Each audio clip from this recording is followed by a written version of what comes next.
Hi guys, it's George from Currys, and today I'm going to be talking you through some practical things to consider when cleaning your home.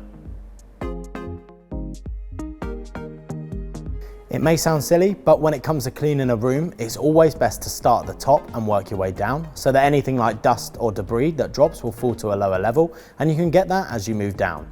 So start with vacuuming those cobwebs in the higher corners, cleaning or dusting your blinds or curtains, and wiping down work surfaces before making your way to the floor. We touch a lot of household items on a daily basis, from door handles to kitchen cabinets, remote controls and our smartphones, which unfortunately can easily spread dirt and germs about. So where possible, it's a good idea to give them a daily wipe with a suitable cleaner to keep them looking and feeling clean. It's also worthwhile regularly cleaning your home appliances, so empty your toaster of crumbs, clean your microwave and descale your kettle.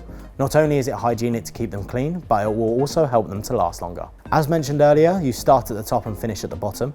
So after you've done the higher levels, give your skirting boards a dusting or vacuuming before you vacuum, mop or possibly even steam clean the floor. If you're looking for more tips, why not visit us in store, head online or chat to one of my colleagues on a Shop Live video call.